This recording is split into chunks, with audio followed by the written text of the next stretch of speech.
Good evening, everyone. Thank you. I'm Carmela Wallace, founder of Live Free 999, and I am happy to be here, and I'm happy to see the faces.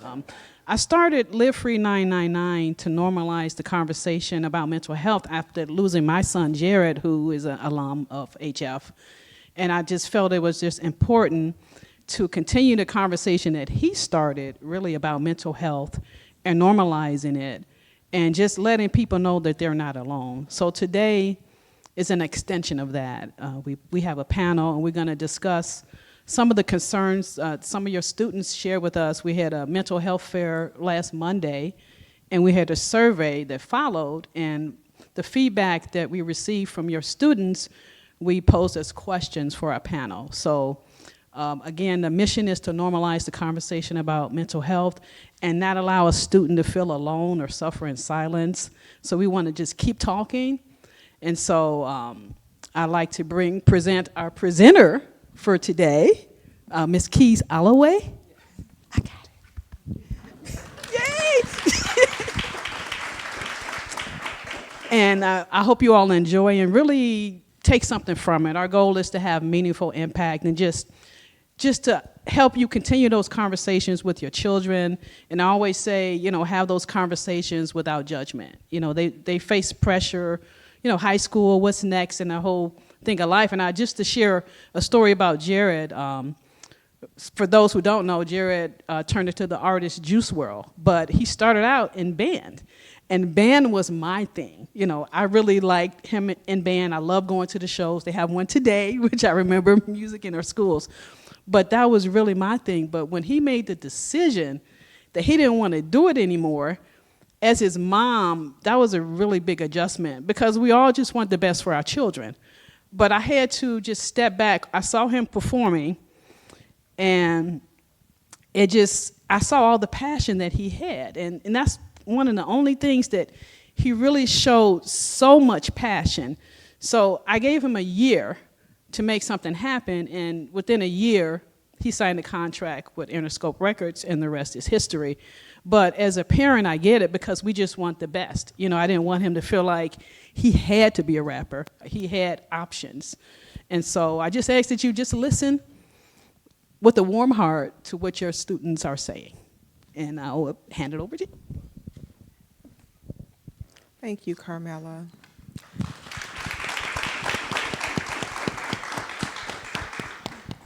Okay. At this time, most of you have probably heard about the heavy heart that the HF community is grappling with today. We got news yesterday that we lost one of our beloved Vikings. So right now, if we can just take a moment of silence for Tamaya Lyons.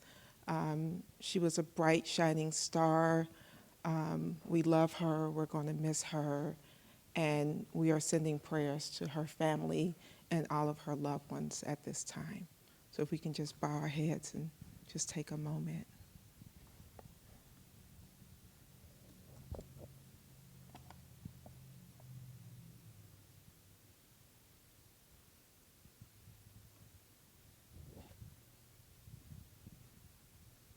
Thank you. Okay.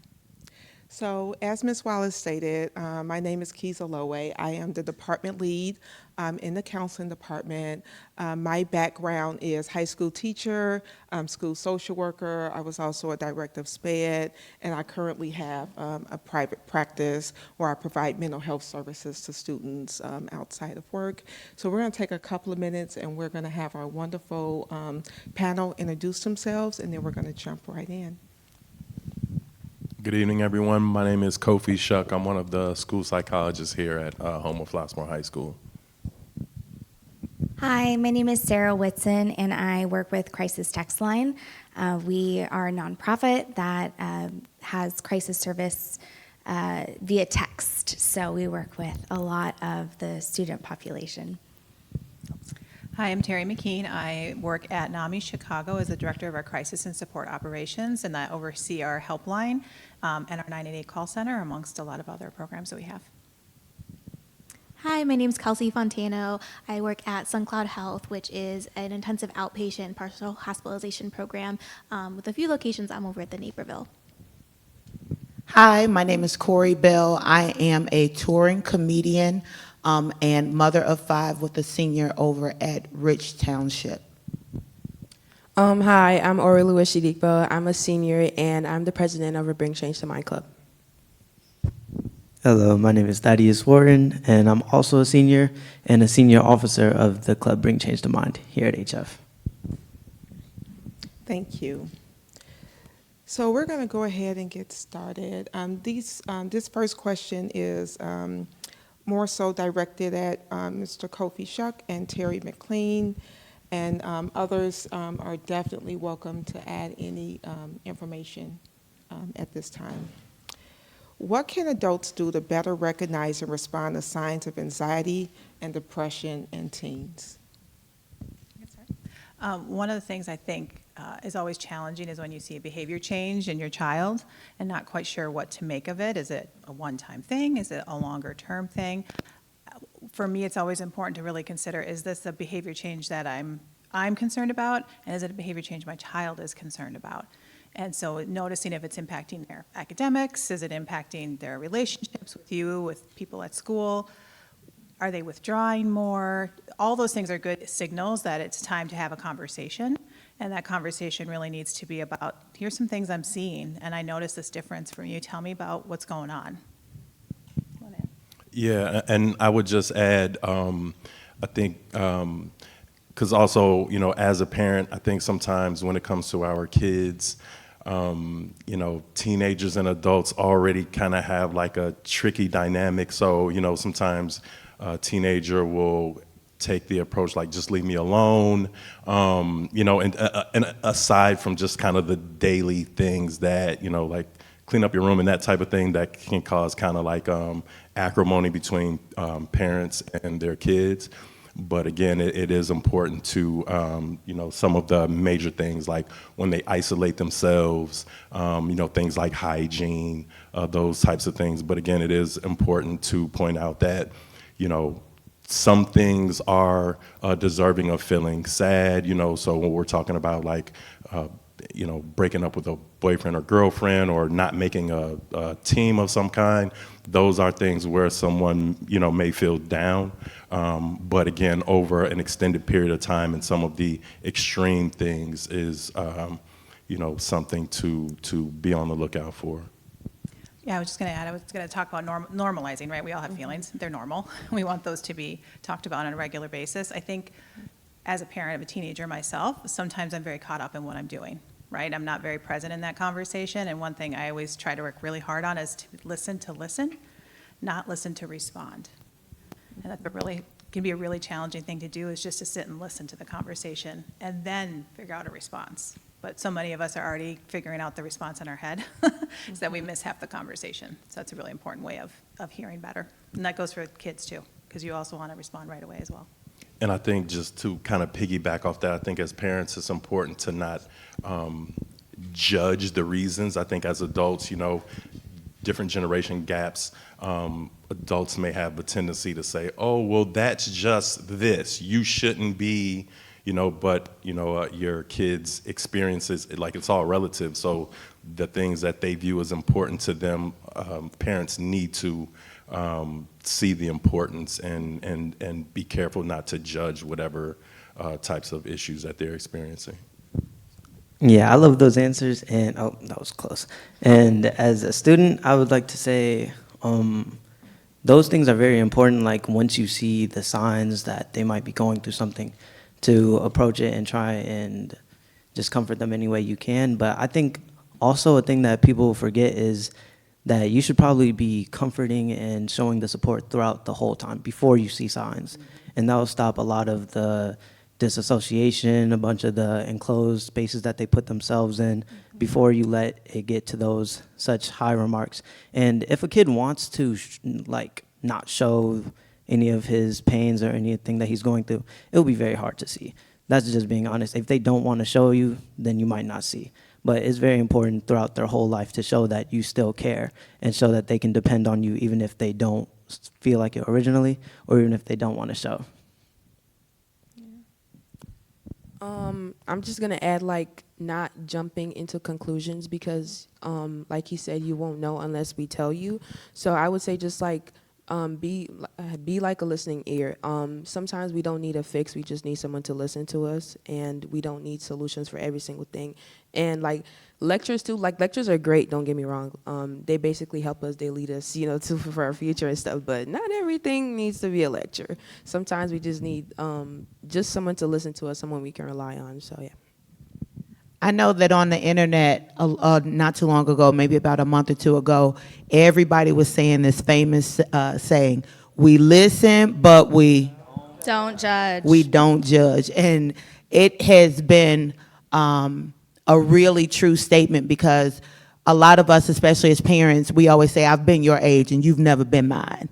And we have to understand sometimes that the things that worked back when we were their age is not the way that the world works. And a lot of times we try to enforce that. And we need to listen first and not judge. But what a lot of times teenagers don't understand is from where we see it, it's a very scary place. And the first thing that we want to try to do is save you from everything. And in order to save you from everything, we try to pull the parent card. Well, you're just not going, or you're just not doing, or you need to say. And we need to go back to listening and not judging, like you said, and being that ear. But also don't be afraid to be in their business. And I'm not talking about prying. I'm talking about consistent and open communication. You don't make them turn over your phone, let me go through it. It's like learn how to have the conversation. And like the gentleman said, this needs to start before you notice the problem, and then that'll minimize the problems. Prevention obviously is incredibly important, which is exactly what they were saying. I think also to piggyback off what was said earlier about kind of concealing the way that you feel as parents. Sometimes it can be difficult to know what other signs could be. You're not physicians, and if you are, love that for you.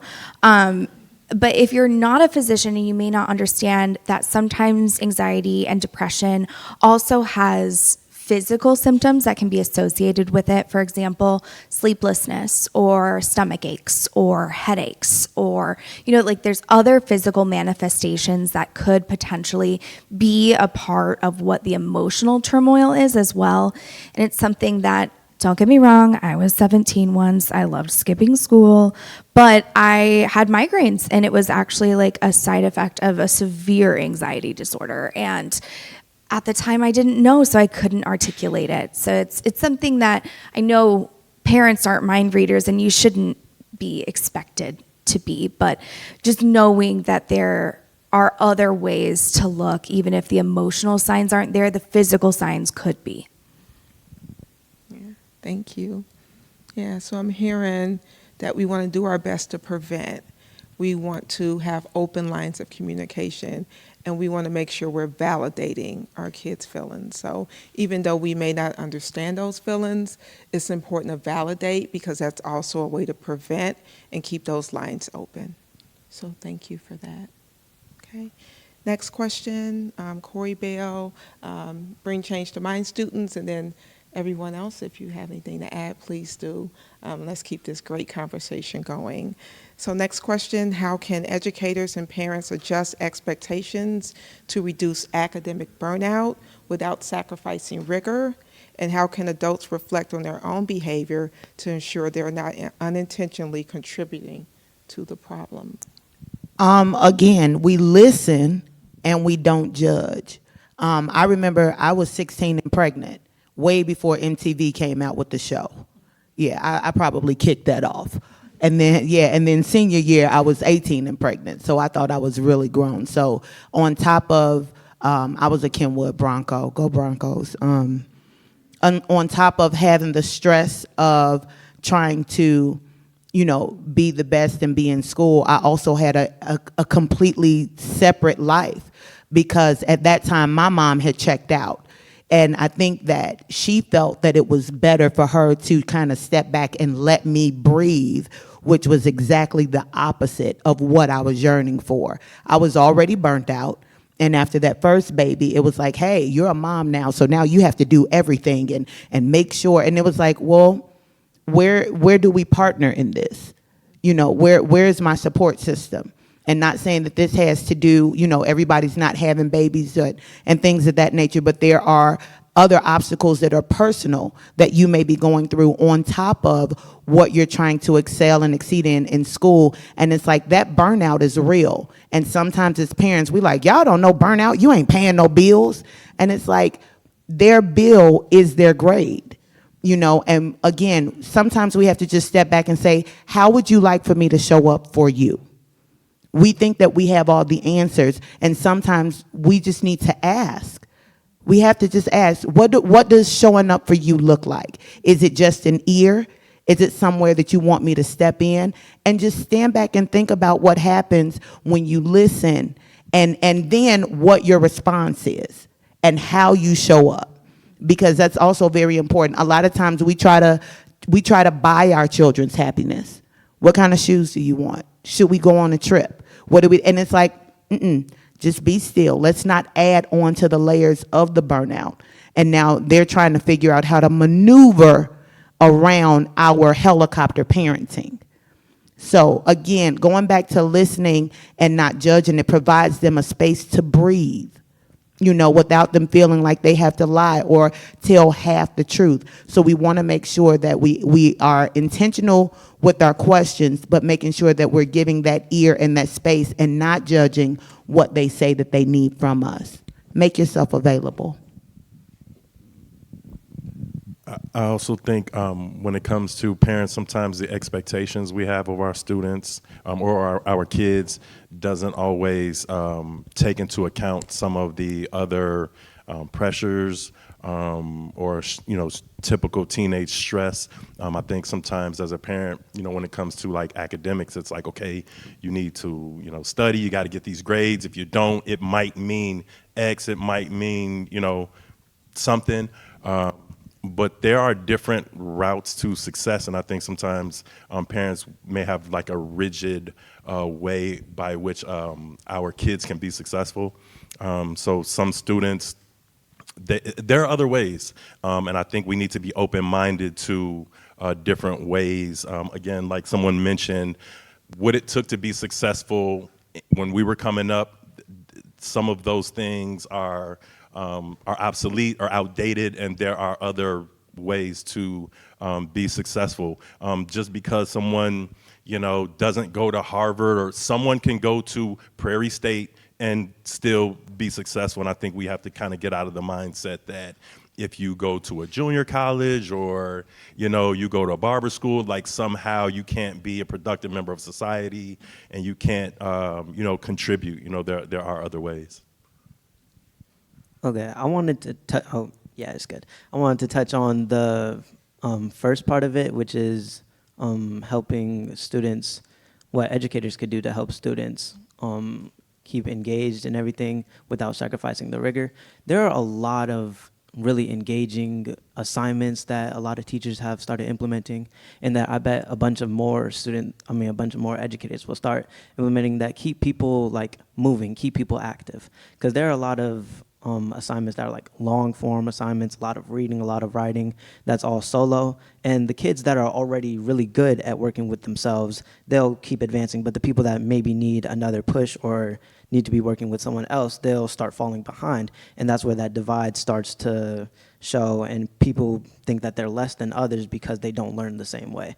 And I feel like implementing both teaching styles would definitely help a bunch of students be able to stay engaged and actually keep learning, because they'll want to learn more. Because no one likes to just sit and read. Some people do, but most people don't like to sit and read and just a whole class period not doing much, staying away from others, not being able to communicate right with their peers or with their teachers, because they feel scared that they're going to feel dumber than others if they don't understand stuff off the bat. So implementing more engaging classwork and class assignments will definitely help a lot of students. And with the part on parents, tone is really everything. Like when people start to fade off, because everyone will at some point in their life. They'll start to fade off from work. Maybe they'll be more tired or just not being able to find the motivation. A lot of parents I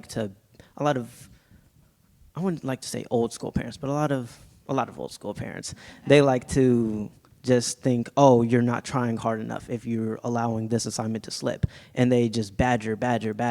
And to some students that will work, but then they'll want to be disassociated from the parent. Or it won't work and they'll just get worse and worse and the parents will not understand why.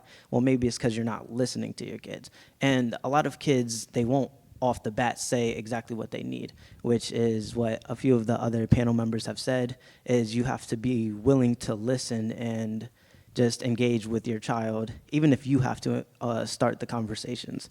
That's how you'll really be able to understand your child or your student much more. I feel like sometimes students don't know their options, right? And that can be part of the issue with articulating what they need, is they may not know what's available to them. And I think when we talk about learning styles and we talk about communication, and like everybody has different seasons in their lives where their capacities change, I think it's important to talk about, as educators, things that can be helpful during that. For example, body doubling. Like just having another person there, you don't have to be doing a group project, but it can be helpful as just a physical presence of accountability. And it can be via Zoom, it can be in person, it can be FaceTime. There's so many options, thankfully, with technology now. Or it can be something to the extent of like, once a semester, you have like a mental health pass or something. As a teacher, you say, hey, you know what? If you are having an absolute spiral on this, you get to use your mental health pass and like, hey, you know what? This will give you an extra 3 days. You take this day off, do what you got to do, give yourself that space, and then come back. Because that's usually what we need, right? As adults, as teenagers, everyone, sometimes we just need a day, right? To just like not have to do it. And then we're like, okay, I can do this, I'm back, and we keep it moving. And again, I think that that really speaks to the like, hey, sometimes you don't have to badger.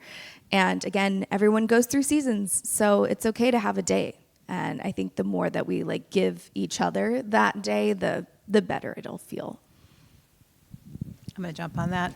I think as parents, we need to be good role models of what wellness is, right? If we are putting our nose to the grindstone constantly, we're showing our kids that's what we expect from them as well. And not teaching them the skills on how to do time management or how to make decisions about prioritization of assignments or how to know to talk to your teacher when you need extra support or you need the mental health time or all those. There's basic skills that a lot of kids just are not taught on how to navigate and manage the caseload, their classes, whatever it is that they're dealing with. And as parents, if we're not modeling or teaching them those skills, it's really important. Like, you have those high-performing athletes who are also involved in tons of clubs and who are doing lots of academics who don't have a single day of rest. They are going. That's not good for anybody. I don't care if you're a teenager, you have a lot of energy, you need rest, right? So being able to help your kids put that in the calendar is a really important part of modeling wellness and being present for them because you're doing the same thing.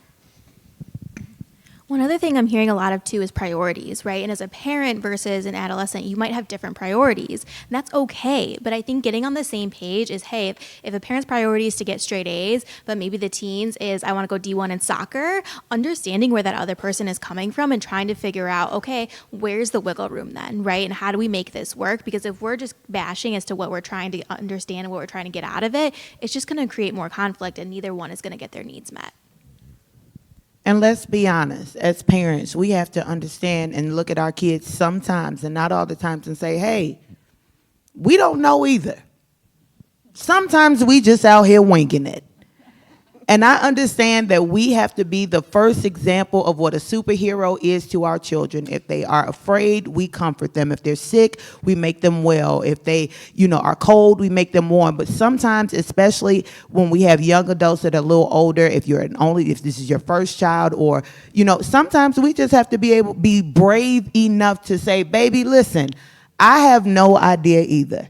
I have never figured out how to get an isosceles triangle, okay?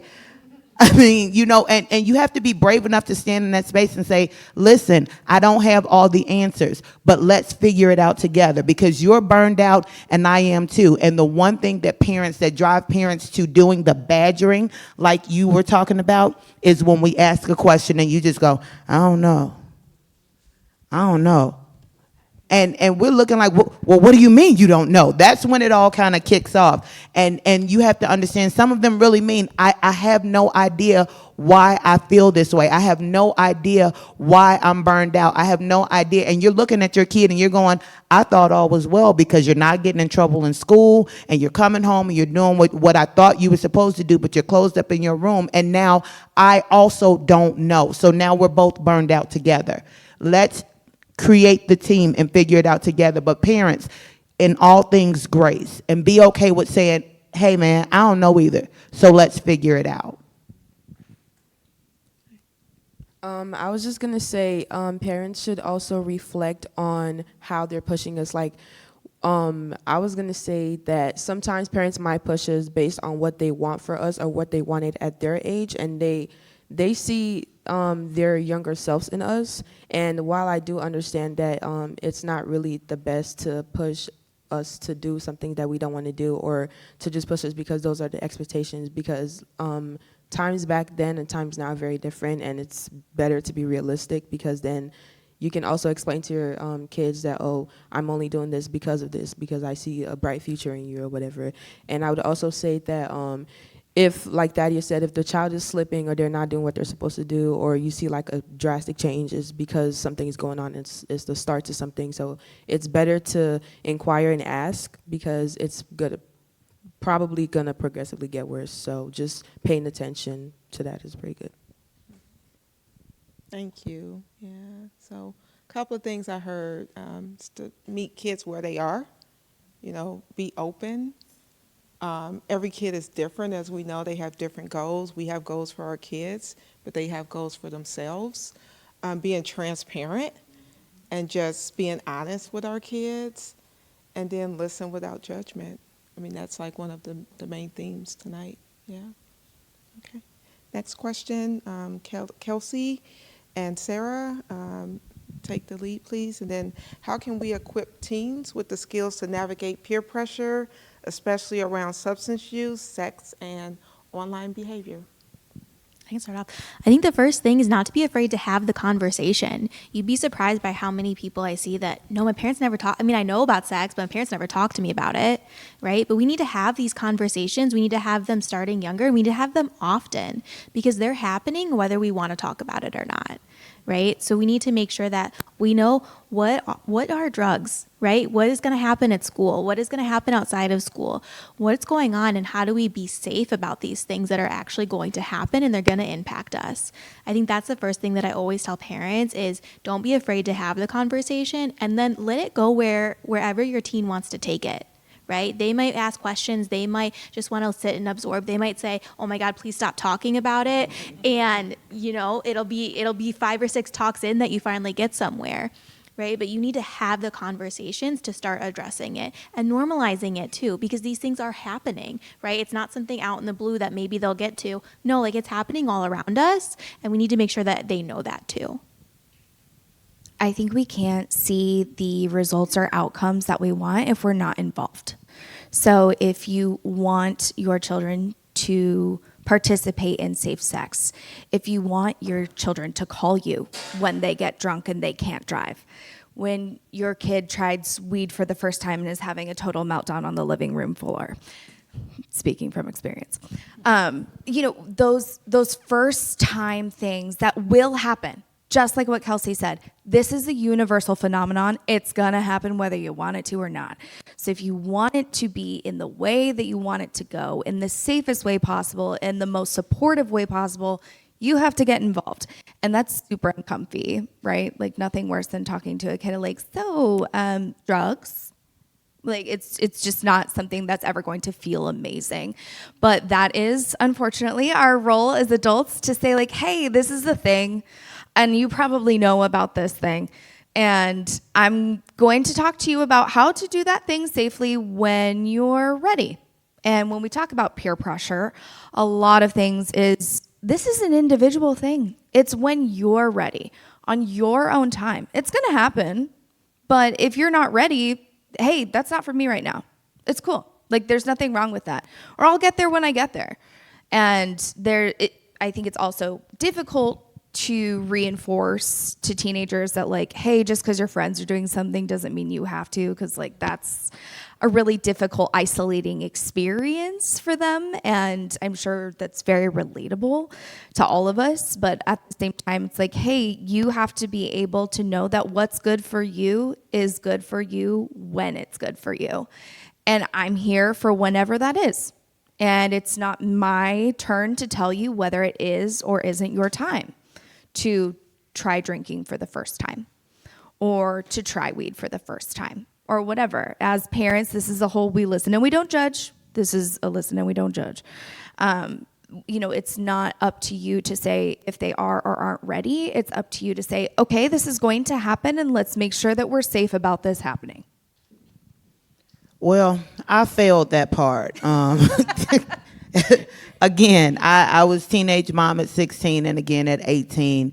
And so that conversation that both of you guys expressed so beautifully, I heard it and it didn't work. And the reason that it didn't work is because in school, you're around your peers and you're around them more than you are at home with your friends. And what I thought was, I have to take my children and undo everything that they've learned by the time they come home, and that doesn't work either.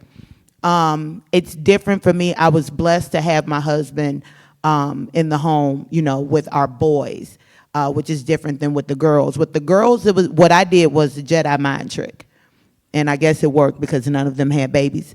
But yeah, we always did group stuff, girls' night. Get your friends, because nobody wants to hear sex from their parents. Nobody wants to think, or even they don't want to hear that. But if you have all their friends together, and now we're just talking girl talk, it becomes a little lighter. And sometimes if you get two moms in, now your children is listening to somebody else. But again, the way that you approach it, you're not approaching it as their friend, right? At this point, it's the girls we're having a good conversation, a pajama party. We went out for a tea party freshman year, something like that. And now we're having the conversation, and we are more so listening and the consultants. Like, hey, yeah, that might be right, but look, let me just let you know. You know what I'm saying? So you are going to because now it's happening by the time you get to high school, it has already happened. It has already happened, and that is the harsh reality of it. There's no way to sugarcoat it. It has already happened. So this conversation, if you're here and you've made it this far, congratulations. Congratulations, but keep doing the talking. Keep doing the talking, but do it in a way where you're reaching them. Don't try to gross them out, or don't try to scared straight them. They can see what's going on around them, and if it's not around them, I guarantee you they're watching it on social media. You know what I'm saying? So just make sure that you come to where they are and reach them how you can reach them and how they want to be spoken to. Because if you're going to them like Smokey the Bear, only you can prevent forest fires, they are not listening to you. So just try to make it fun. The less pressure, the more information you'll get out of them and that you'll be able to give to them.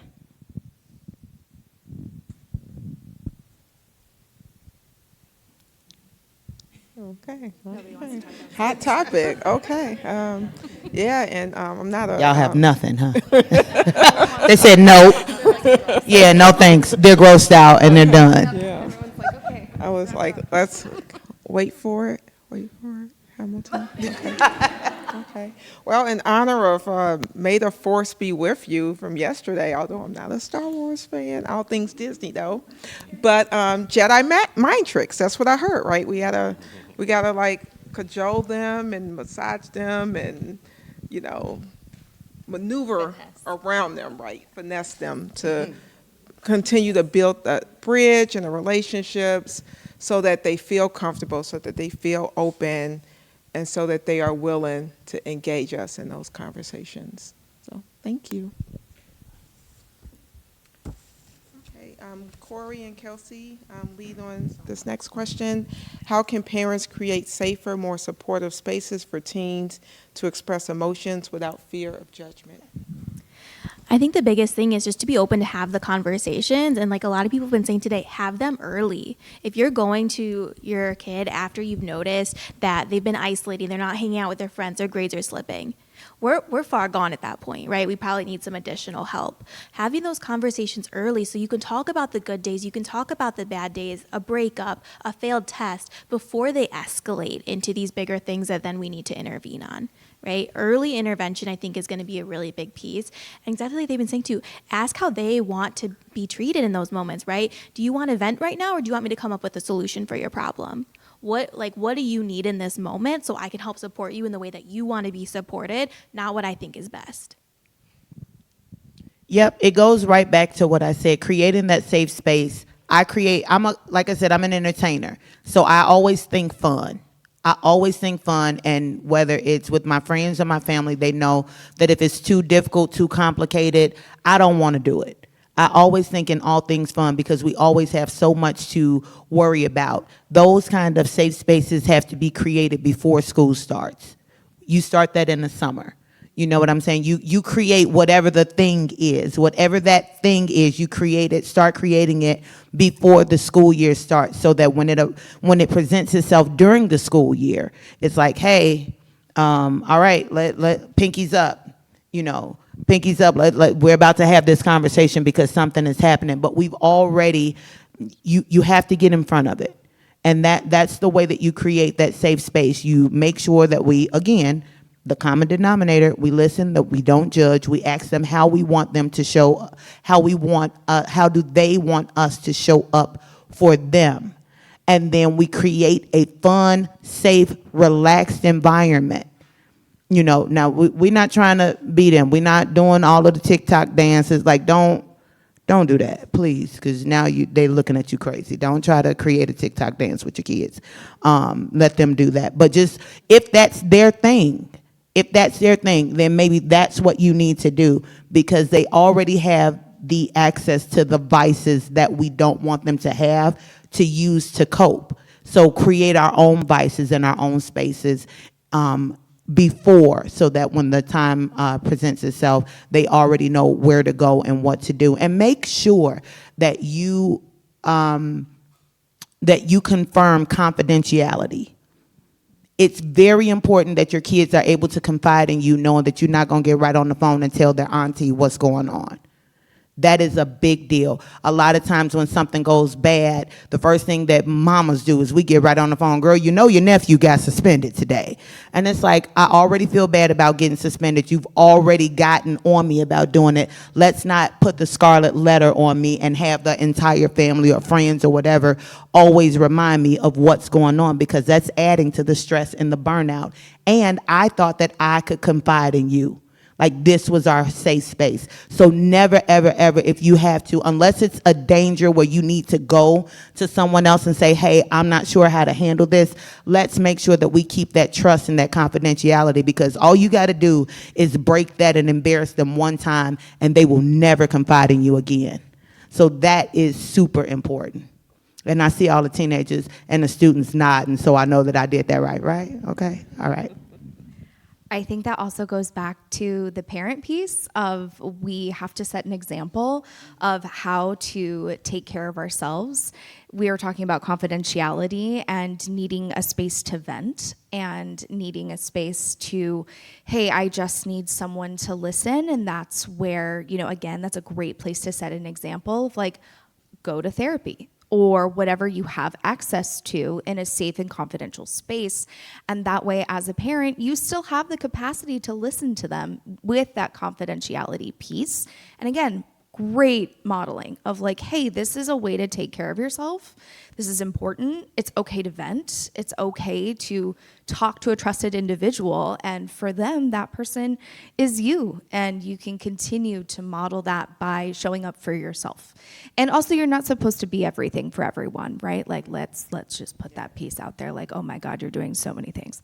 You don't need to put that pressure on yourself. Like, yeah, don't call their auntie, but, give yourself yourself that opportunity to vent when you need it in a space that's respectful to your child and honoring of yourself and your own needs. I think another thing too that's coming up is that the only conversations we have should not be, tell me about your feelings, right? Tell me what's going wrong with you. You want to make sure you're having those good times too, so they feel comfortable. So maybe it's not the TikTok dance, but maybe you do ice cream sundaes, or, you know, maybe there's something that you do with your kid to kind of build that relationship outside of, my mom only cares when something's going wrong, right? You want to have that relationship as a backbone to all the other pieces that will come up as they go. Okay. I love what was said there. Like, as a student, like, hearing all this, it's good that some adults still understand a lot of how we could be feeling and how to adjust. And I loved what Kofi said specifically with, like, making sure that you're there for them, but not being, like, a best friend. Because a lot of parents, they go to the extreme on either side. Either they're very, very hard on you. They're like, I'm not one of your little friends. Like, they make it so it's very hard to talk to you. Or on the complete other side is they're like, oh, what do you need? Or do you want to hang out now? Like, they're like trying to be your best friend. They're like that little naggy kid that you like don't want to hang out with outside, but you can't say no to. And it's like, it makes it very either like they don't want to say stuff to you, or that they say too much and feel too comfortable. And it's like they'll a lot of things feel more justified when your parents like, oh, it's okay if you do this, or it's okay if, like, a lot of parents, when they are so far on that left side where they're like trying to be your best friend, they make it hard to say no and actually step up when they need to be a parent. So it's really good for parents to be able to, parents and teachers, a lot of teachers do this as well. It's very important to be able to differentiate, like, okay, I'm on your side and you can talk to me, but I'm not trying to be like your best friend. Like, not everything has to be just about whatever you're having going on, but I'm still there for you when you need emotional support and need someone to rely to. Thank you. Yeah, a couple of things I heard were just relationship boundaries, right? You can have a relationship, but whether you're a parent or a teacher, there needs to be some type of safe and appropriate boundaries there. And then respect and confidentiality, to have that trust in those open lines of communication, which is very important. Yeah, so thank you. Okay, the lead on this is Kofi, Terry, and Corey. What role should parents play in preparing their teens for adulthood beyond academics?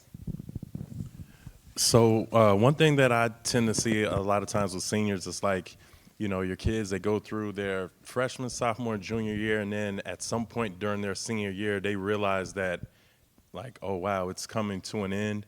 And that's when you see, you know, a lot of uncertainty, or that can be anxiety provoking. I think one of the things that I think parents need to recognize, like, what your kids' strengths and what their weaknesses are, and not wait until they're about to leave. So it could be something small. It could be, you know, does your kid know how to do their laundry? You know, do they know how to shop at the grocery store? You know, so when they're on their own, you know, these are everyday skills that, you know, that they'll need. So, you know, it could be something like in the grocery shop, and like having them help you make the grocery list, even, you know, going to the store, helping you pick things out. I mean, that's just one example, but, you know, recognizing what types of things your kid may struggle with after, you know, they leave the nest, so to speak. And also being open and honest about where your struggles were at that age, kind of entering the real world, you know, like just, you know, being transparent, like I didn't have it together, or, you know, I was scared, or I struggled, or, you know, these are areas that I had difficulty.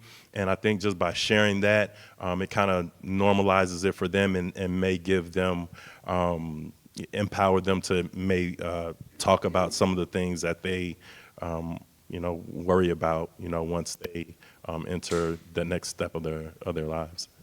I 100% agree with having them participate in everything that you're doing for them. So if you're paying bills, they should be seeing how that's happening, about making doctor's appointments. Like, these are things that are really intimidating for 18, 19-year-olds to make a doctor's appointment. My 2 older kids are both in college, both had roommates who couldn't do laundry, right? My son is teaching his roommate how to do laundry because he came to school without knowing how to do that basic kind of thing. But making appointments or all those things, if you are doing it for them, involve them so that they are learning the skill. You're not just throwing it on them, good luck, because guess what? When they are 18, everyone goes to them, you're an adult now. Good luck, figure it out. And they're like, I don't know, and didn't do any of those things. So we've got to prepare them for that. I think that's a really, really important thing. And I think, lost my train of thought on that. That's what I'll end with that. Go ahead. I am currently dealing with that right now. I have an 18-year-old getting ready to graduate, like I said, from, I still call it Rich South because I can't get used to the other names yet. And I had to, he has anxiety about what it is that he wanted to do.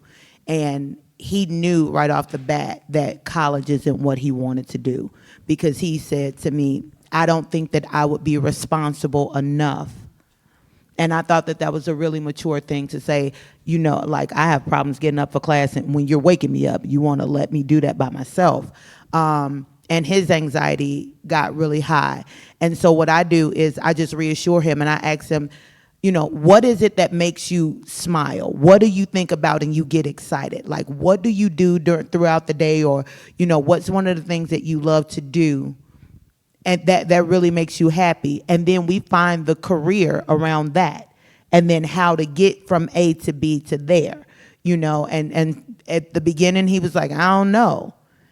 And I was like, what you mean you don't know? Like, what do you do all day? I'll play video games. Okay, well, now let's look into gaming. Let's look into, because you can really literally be whatever it is that you want to be. Whatever it is that you want to be, you can literally do that. So let's figure out what it is that make you happy, and then we'll work from there, again, as a team. Not me forcing him to say college is the only way that you have to go. Because I remember when I was growing up, it was like, you're going to college. And that's it. You're going to college or you're going to the Army. And now I'm like, well, what is it that makes you happy? And whatever it is, that I'll make sure that I put myself in a position to give you the best training for that. If you want to go into AV or music or things of that nature, let me put myself in the best position so that I can introduce you to the people in those fields. So then that way it can be fun, because all we want is for you all to be successful and not to put the pressure like, all right, 18, baby, it's been real, because eventually they just end up right back home. And thank you very much, because my 26-year-old still doesn't make her own doctor's appointments. So we're still working on that. But just make sure that you give them the option. You don't force them to say that this is the only way that you can go, and reassure them that they can be whatever it is that they want to be, and that you'll be right there to help them see what the steps are to take to get to where they are. And it's okay to change your mind, that too. I had my thought. It was make sure they know how to ask for help. That is so important. They go off to a job, they go off to school, wherever it might be, they do anything. And if they've not been coached and know how to go up to ask another person for help, or what should I do, that is really going to be paralyzing for them. And they just feel like they don't have an answer. And then they're going to be calling you and can you take care of this for me? And they know you've got to be able to figure out how to talk to your teacher. You got to talk to your boss. You got to talk to these people. So making sure they can feel comfortable and know it's okay. It's brave and it's important, and you learn, and you will be a better employee, a better student by asking for that help. One thing I just wanted to add is things that bring about anxiety. Kids have a tendency to avoid these things. So, a lot of times when it comes to those types of situations, a teenager may say, you may ask them a question, they'll say, I don't know. Like sometimes it may require, conversations aren't always easy, as it relates to being an adult. So, as much as possible, try not to let your kid opt out of just different responsibilities. Now, again, as it was mentioned earlier, tone is important. So when you're not letting them opt out, it is important to have the right tone and emphasize why these things are important. All right, thank you. Yeah. A couple of things I heard was vulnerability, right? Sharing with our kids that it's okay to be vulnerable, but also modeling that ourselves, so that there's some transparency there and they're able to ask for help. And we're sharing with them that we don't have all the answers, and sometimes we're figuring it out ourselves.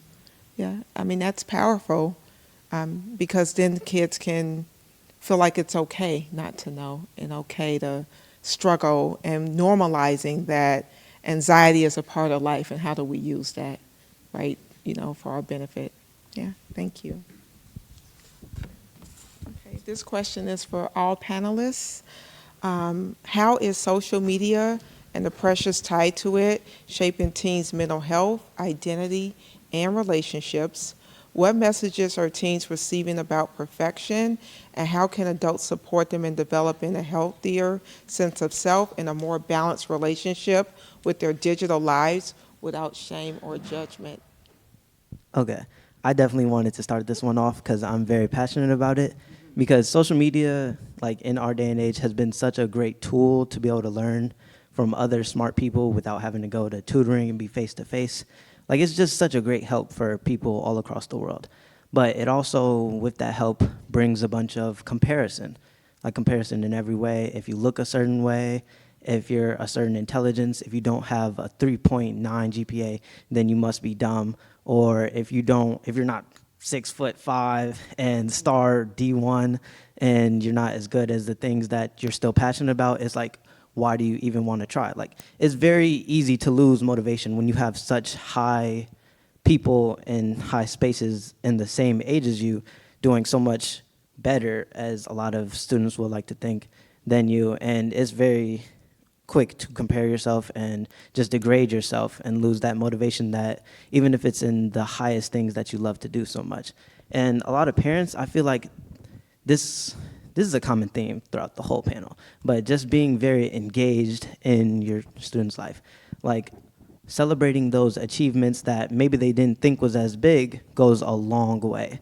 Like if they got an extra goal in a soccer game or got 2 touchdowns instead of 1 like usual, like it's very good to celebrate those achievements with them, so then they have the motivation to keep pulling. And same with academics, like if they get an A- on a test when they thought they were gonna get an F, it's really good to to celebrate those things with them and make them feel like, and just make them feel very good. And even when they don't do as well, like you don't have to coddle your child. Like you don't have to always be like, oh, it's okay. Like just baby them to where they don't think that they have to do better. Like you can always take the time to discuss those things and what they maybe could have done better or what they did good and how to adjust in the future. Like even if you don't understand calculus with them, like you can see and ask them what they were very strong on and what they can improve themselves with later on. Like just being there and showing that you care, even if you don't know everything about the certain subject that they have going on, is very good. Because with the social media that we have nowadays, like you can see all the people that went to Harvard and you just feel much less about yourself. And having those strong support groups with parents and teachers, or even the students around you, like the friends that we have, all of our Bring Change to Mind members here, we're all a family for each other. And having those people to connect with, and being parents to be able to put them in the groups and organizations that they need to be able to connect with people that are like-minded, goes a long way in helping them keep that motivation and better themselves without having to feel down or feel overwhelmed or pressured. I was also gonna say, like, sometimes social media does make us feel like we're not enough, because kind of like piggybacking off what he said, you see other people who could be like you or who are different, and then you're just thinking like, oh, I want to do this, but you don't know how they got there. You don't know what they did to get there. You don't know if they're putting as much effort that you're putting into school. That's why they're getting those grades. It could be literally anything. So it's a lot of comparison. Like we see something, you never know what's going on behind the scenes, is what I'm trying to say. And I think that what we need for adults is like to be present and patient. Just don't think we're unmotivated for no reason. Like ask what's going on behind the scenes, because more often than, it's stuff that we see or stuff that with friends or like families and stuff like that. So I feel like adults should definitely be present. And supportive adults should also remind us it's okay to struggle and to help us through the different things that we go through, help us bounce back, and they should also celebrate effort, not just results, because that's a big thing. Like, yeah, you get all these results, you're doing good in class, you're getting all these awards, but are you really celebrating how we got there, what we did to get there? So yeah.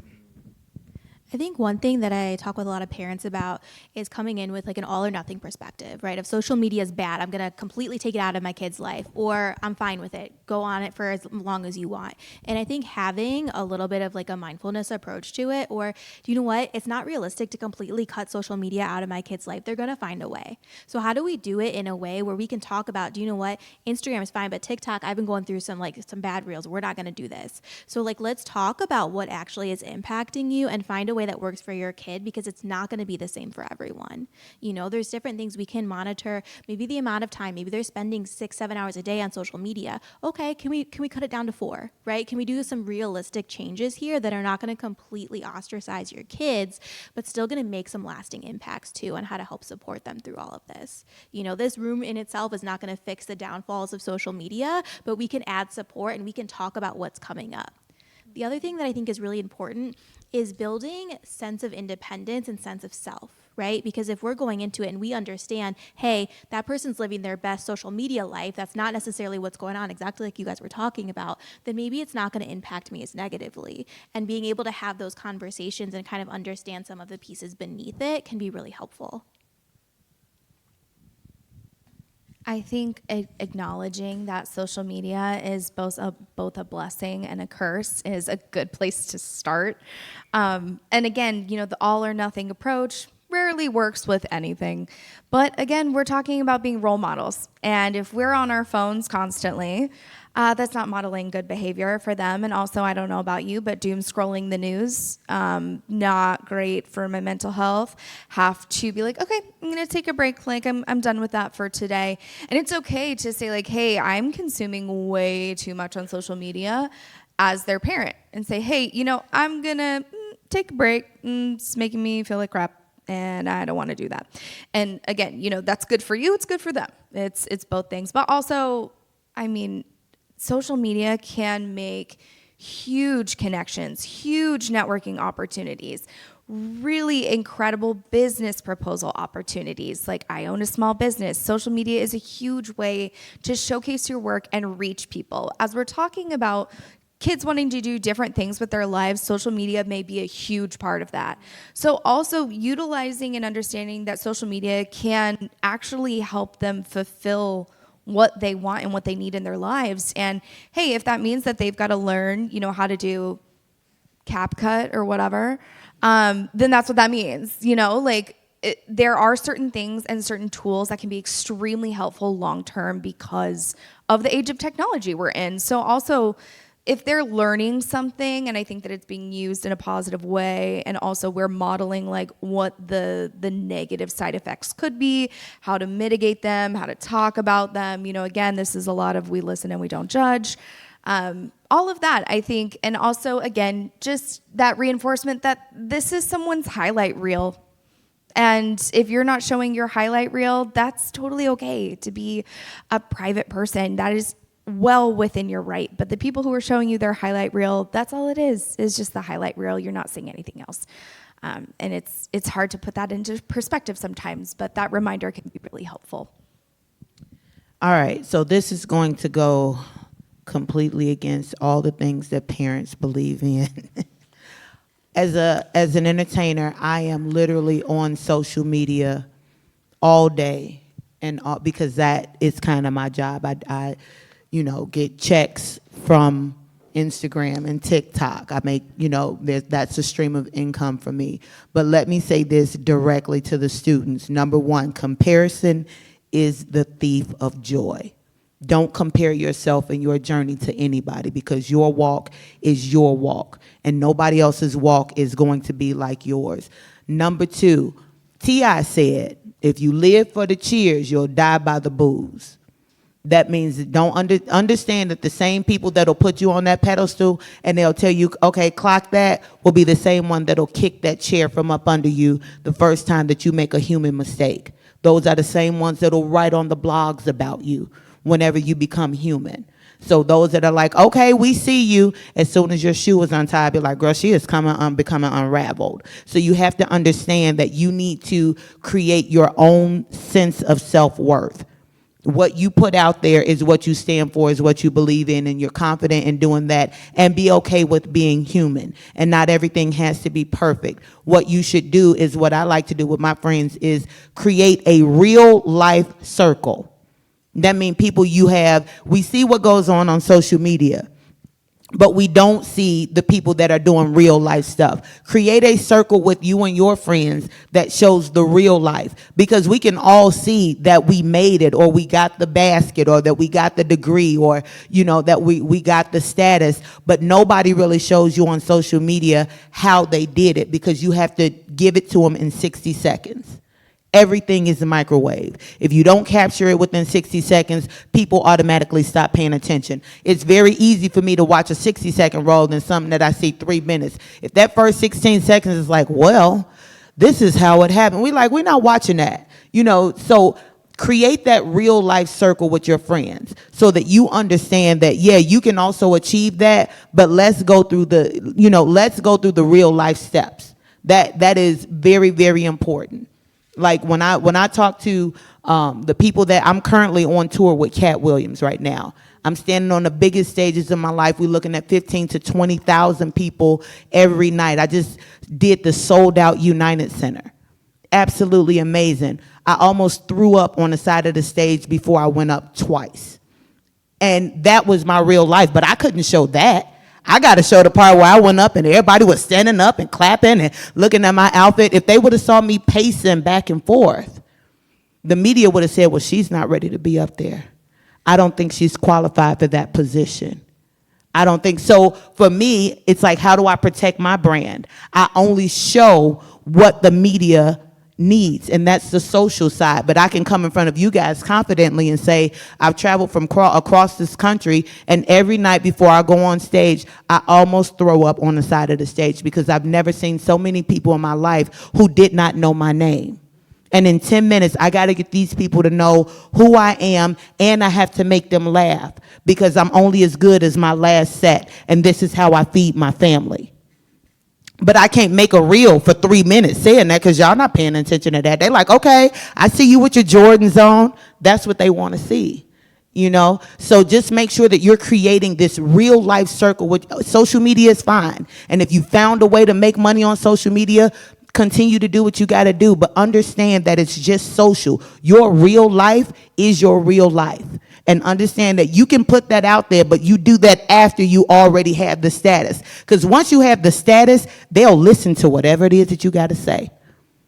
Tommy Davidson told me, if you get them to trust you, you can take them anywhere. So right now I'm building the status so that when I come back and tell them that I was 16 and pregnant and I was on public aid and I was the poster child for all of that, but I still made it and I still don't know what a parallelogram is, they'll listen to that, but they don't care about that now. They don't know who I am. So just make sure that your social media is just that, and create your real life scenario.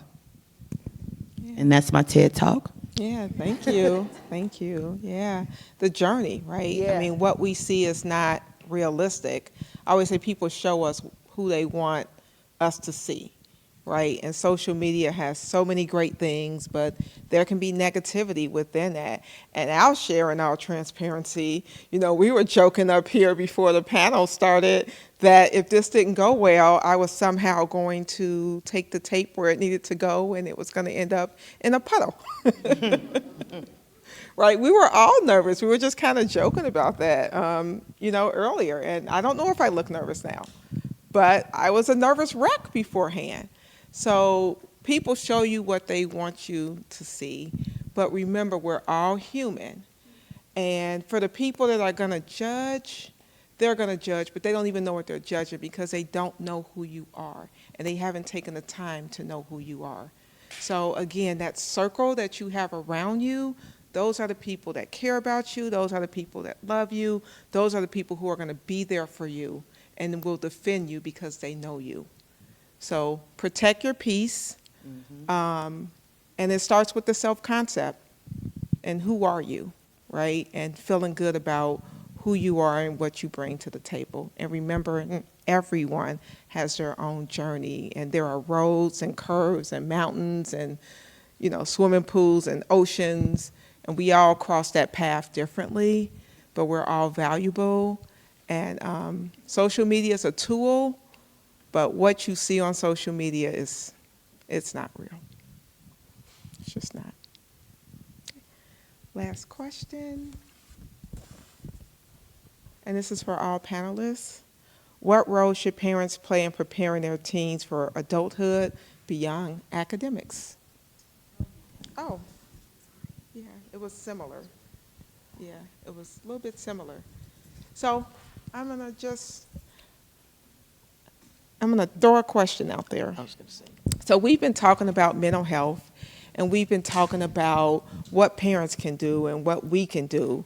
And this was something that was brought up, and I'm just going to, you know, ask people to kind of share, like, what is their self-care? How do you take care of yourself? And what advice would you give others who are really struggling to figure that out? And what are some resources that maybe you've tapped into that have been beneficial to you, or recommendations that you've made to others? I think there are many just kind of things that people often overlook that are pretty simple. Things like getting exercise, getting, you know, a proper amount of rest, and things like dieting. I think those are like simple everyday things that people often overlook. I'm a Cancer, so I cry a lot. And that's True. Yeah, okay, relatable. All right, that's my story. I set boundaries. I'm a big advocate of saying no. My computer goes off at the end of the day. I'm not worried about work anymore, right? I'm trying to model that for my kids, but for me, it's really important that I have space away and I compartmentalize a lot of the things during the day so that I can feel good with myself and go to bed at night without, you know, thinking about all the other stuff. And really setting boundaries about those people who are going to judge and who I want in my life and who I don't want in my life. And it's okay to not want someone in your life and walk away from that if they're not bringing you joy. I think I hear a lot when you talk about self-care of, I don't have time for that, right? Or I'm adding something else onto my already busy plate. So I try to just do little things. Hey, I'm taking a shower. I'm going to put a shower steamer in, something little that's not going to take any extra time. Maybe I'm going to stop and get my favorite snack today instead of what was the most convenient for me to grab. Little things that help make your day a little bit brighter can really turn it around. The other thing is you don't need to be in a mental health crisis to have a therapist. There's a reason why so many therapists have their own therapists, right? Because you can talk about it before you get to that point, and that is really, really helpful long term. For me, it is acts of service for people that I love. And I can do that from my bed because that is sending a gift card for their favorite thing. Or, you know, I like to surprise people. So here's some lunch. Enjoy yourself for lunch. But because my life is so hectic, I have my circle, my people that show up for me and my family. And sometimes what makes me feel good is being able to give back to other people. And it doesn't always cause for you to even move. Just sending a text saying, hey, I appreciate you. And the other thing is when you feel, you know, when you look good, when you do stuff for yourself, you feel good. Go get your nails done. Go get your feet done. Get your eyebrows arched. Get a massage. Anything that will allow you to kind of check out from everything else that you have to do, that's what you should do. And don't give yourself a reason as to why you can't. Always think about 3 reasons as to why you should. Because you're just as important as the list that you create of tasks that you have to do. And if you're not operating as your best self, those tasks won't get done properly. So show up for you the way you show up for everybody else. For me, sometimes I like taking like nature walks or just going outside and see the grass is green now the summer is coming up. And sometimes I just watch like my favorite TV shows and like you said, buy snacks and just eat it not to be fat or nothing, but, and then sometimes it's like just scrolling through TikTok, because, you can find relatable stuff, you can find funny stuff that you can also share with your friends and you're all laughing together. So that's definitely another form. And then maybe doing like skincare routines or like hair routines or something like that. Something that's like relaxing, that's going to take your mind off the stuff going on in your life. So. For me, it's mostly similar to what the other people have stated. Like, I like to stay fit and active. That helps a lot, clearing my mind and take away from the things of current day that I might not want to focus on. Also, at night, I think it's very important to take a moment, like way before you go to sleep, take a moment just disconnected from either your phone or social media or anything that causes you your immediate attention. Like, I think taking night walks, for example, or bath, like they said before, those are really good to just clear your mind and kind of helps you slow down in life when a lot of the things are fast paced. Like right in the morning, you have to go get up for work or school. And like, it just helps you take a time to just be kind of just yourself with yourself. And that's really important for developing further and being able to tolerate the aspects of everyday life. Yeah. Thank you. Yeah, so a couple other things like practicing gratitude can really help. Sometimes when we're stressed out and we're overwhelmed, sometimes we're overly focused on the things that aren't going well. But one proven research strategy that helps reduce stress is to really maybe even write down 3 things that you're grateful for and just kind of reframe that and think about the things that are happening in your life and then working within your locus of control. There are things that we can't control, but there are things that we can influence. So looking at what those things are, and then really when you start to ask yourself, can I control this? Is this something I can influence? And if I can't, what is my next step? Sometimes it's not about what other people are going to do, but it's about what you're going to do and what your boundaries are and how you are going to respond. There is so much power in your response and self-care. And as it was stated earlier, therapy. Everyone in my house has a therapist. I'm a therapist. I have a therapist. I get so excited when it's time to meet with my therapist because I get to have this confidential space where I get to pour it out and I get to be challenged and confronted with some of my own behaviors, right? Because none of us are perfect and we all have things that we need to work on. And it's about growth and it's about reflection and it's about living the life that you want to live with the supportive environment that you may need in order to do so. And I say that because we all need support from other people. And when we seek that and we get that, a lot of times we're in a better space. And that support doesn't always come from where we need it or want it to come from. And so that's why it's important for us to reach out and ask for help. That was stated several times. So ask for help. And thank you. Thank you for joining us today. And I hope everyone has a couple of takeaways from this because mental health is important. It's just important as your physical health. You have a doctor. If you told someone you were going to the doctor to get a checkup, no one would say anything. So what's wrong with saying that you're going to your therapist? And I'm completely transparent about it because I'm proud of it and I'm happy and I'm taking care of myself. And please take care of yourself. Thank you.